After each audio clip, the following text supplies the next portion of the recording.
নমস্কার বন্ধুরা, Arpita village food থেকে সকলকে স্বাগত জানাই। আজকে আরেকটা রেসিপি নিয়ে চলে এসেছি। আজকে ফুচকা বানাবো। আর ফুচকা বানানোর জন্য এখানে আমি 10 টাকা প্যাকেটের একটা সুজি প্যাকেট নিয়েছি। সুজি প্যাকেটটাকে আমি খুলে একটা বাটিতে ঢেলে নিয়েছি।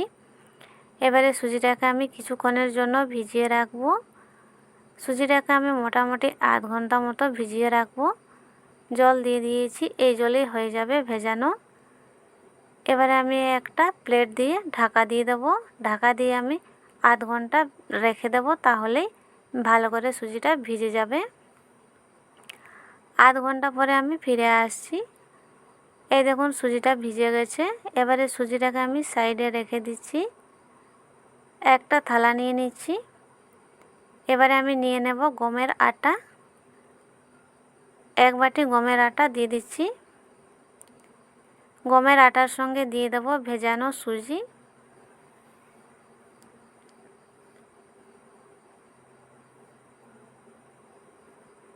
সুজিটা দেওয়ার পরে আটা আর সুজিটা একসঙ্গে ভালো করে মেখে নেব।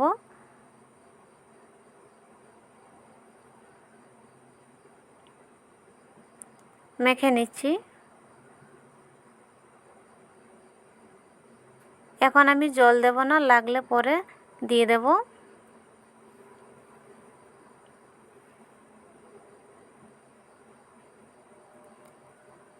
অল্প জল লাগবে, দিয়ে দেব।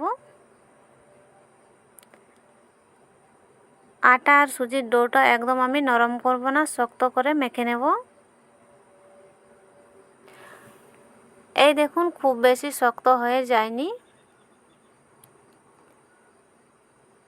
আটাটা মেখে মেখে নরম করে নিয়েছি। মাখা হয়ে গেছে, লেচি কেটে নেব। একটা লেচি কেটে নিয়েছি আর একটু বড় করে নিয়েছি। এবারে বেলে নেব।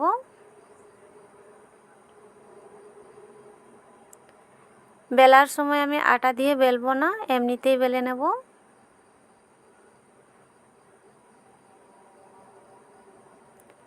বড় রুটির আকারে বেলে নিচ্ছি। বেশি মোটা করে বেলবো না। এই দেখুন যেমনভাবে আমরা রুটি বানাই তেমনভাবে আমি বানিয়ে নিয়েছি। বেশি মোটা করিনি, রুটির থেকে একটু মোটা হয়েছে। একটা ঢাকনা নিয়েছি, এই ঢাকনা দিয়ে ফুচকার শেপে কেটে নেব।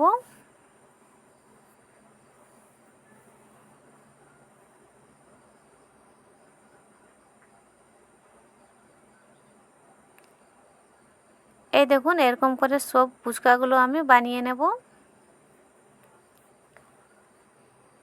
একটা প্লেটের মধ্যে তুলে নিচ্ছি।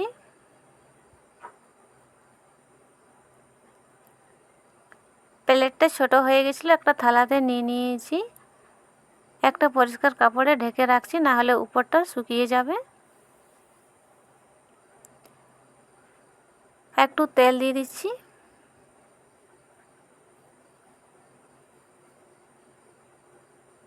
তেলটা মাখিয়ে নেব।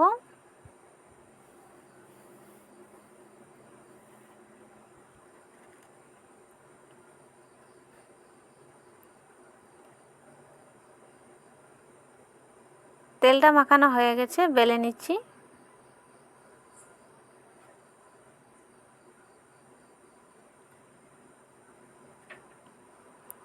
এই দেখুন একদম ফুচকার সাইজের মতো করে বেলে নিচ্ছি। ফুচকা এর থেকে আর বড় হয় না, এরকম সাইজেরই হয়।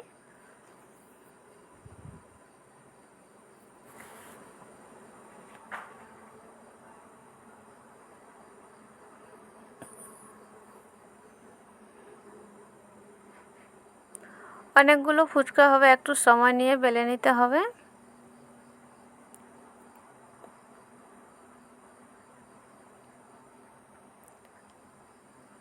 সব বেলা হয়ে গেছে। আর একটা ট্রেতে নিয়ে নিয়েছি। এবারে ভেজে নেব।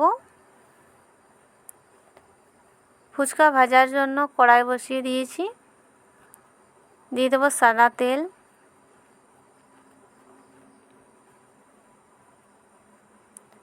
তেলটা ভালো করে গরম করে নেব।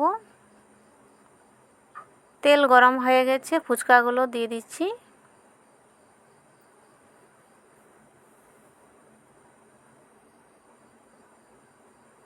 ফুচকাগুলো দেওয়ার সঙ্গে সঙ্গে নাড়তে হবে।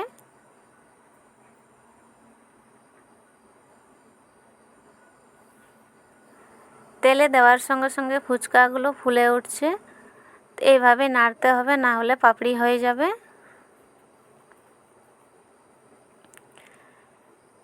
ফুচকা বানানোর জন্য আমি কোনো বেকিং সোডা বা খাবার সোডা ব্যবহার করিনি, শুধু আটা আর সুজি দিয়েই বানিয়েছি।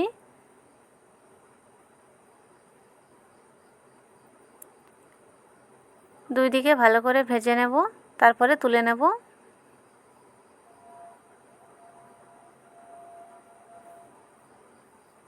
ভাজা হয়ে গেছে, নামিয়ে নেব। তেলটা ঝরিয়ে নামিয়ে নিচ্ছি।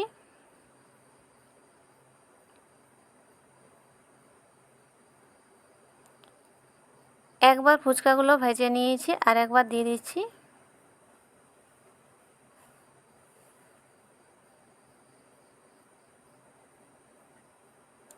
ফুচকা ভাজতে বেশি সময় লাগে না, তেলটা গরম থাকলেই হয়ে যাবে, খুব তাড়াতাড়ি হয়ে যায়।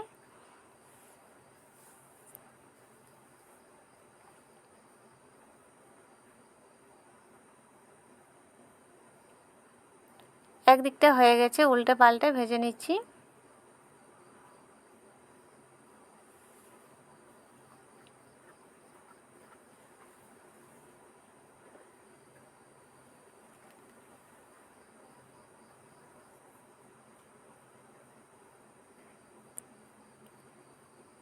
এই ফুচকাগুলো ভাজা হয়ে গেছে, নামিয়ে নিচ্ছি। সব ফুচকাগুলো ভাজা হয়ে গেছে। এক বাটি আটা দিয়ে আর এক প্যাকেট সুজি দিয়ে অনেকগুলো ফুচকা হয়েছে। একটা ফুচকা আমি ভেঙে দেখাচ্ছি। এই দেখুন কত সুন্দর চুরমুরে হয়েছে, নরম হয়ে যায়নি। এগুলোকে রোদে রেখে দিলে আর একটু মোচমোচে হতো, রোদ চলে গেছে তাই আমি আর রোদে দিচ্ছি না। বন্ধুরা, আমার ভিডিওটি ভালো লাগলে লাইক করবেন, শেয়ার করবেন, আমার চ্যানেলটা সাবস্ক্রাইব করবেন। দেখা হবে অন্য কোনো ভিডিওতে। ভালো থাকবেন।